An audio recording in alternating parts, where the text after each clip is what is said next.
Spotlight dans iOS 9 est le moteur de recherche et d'indexation temps réel. Pour activer la recherche Spotlight, il faut glisser le doigt vers la droite.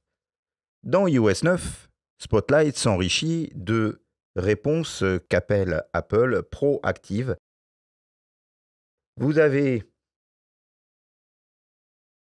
la barre de recherche ici qui vous permet de rechercher comme vous recherchiez avant dans iOS 9. Si je tape ici par exemple et taper un de mes contacts, voilà, Nicolas Bailly. Je peux également des recherches proactives, suggestions de Siri.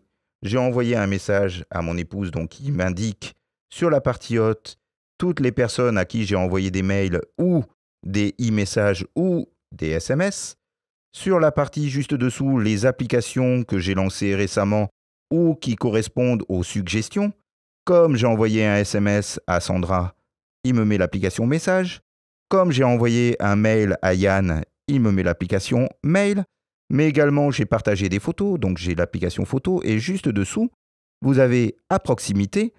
Qu'est-ce que je peux rechercher à proximité? Des restaurants, enfin petit déjeuner, des cafés, des magasins shopping, des stations d'essence, des banques, des supermarchés. Et vous avez également les actualités. Et en fonction des applications que vous avez installées sur votre iPad ou votre iPhone, vous aurez des actualités supplémentaires et vous aurez des barres de recherche supplémentaires. C'est vraiment hyper pratique. Il suffit ensuite d'appuyer, par exemple, sur cette suggestion pour venir automatiquement sur l'application. Donc là, en l'occurrence, c'était une recherche Internet. Donc, je viens directement sur le site du Monde et sur Safari. Je vais quitter ça. Je reviens ici. Tiens, j'aimerais bien savoir, dans le coin, à proximité où il y a des cafés. Donc, j'ai juste à appuyer, oui, autoriser ma géolocalisation. Autoriser également, donc c'est la première fois que je le lance. Et vous voyez, juste sur la partie gauche, tous les cafés qui sont proposés dans un rayon. Hop, je suis à Lyon, donc il va petit à petit me géolocaliser. Alors, parfois, c'est un petit peu lent. Ça dépend aussi de la puissance de votre connexion Wi-Fi ou de votre connexion Internet. Je zoome. Bon, je ne vais pas lui laisser le temps de chercher. Je ne veux pas passer toute cette explication là-dessus. Vous avez ensuite, ici, imaginons, suggestion de Siri, Sandra.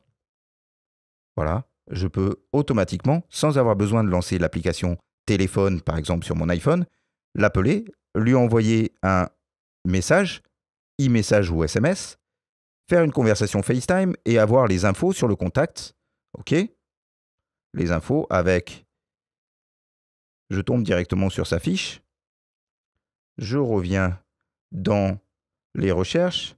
Je peux lancer également des applications directement en venant dans les réglages, par exemple.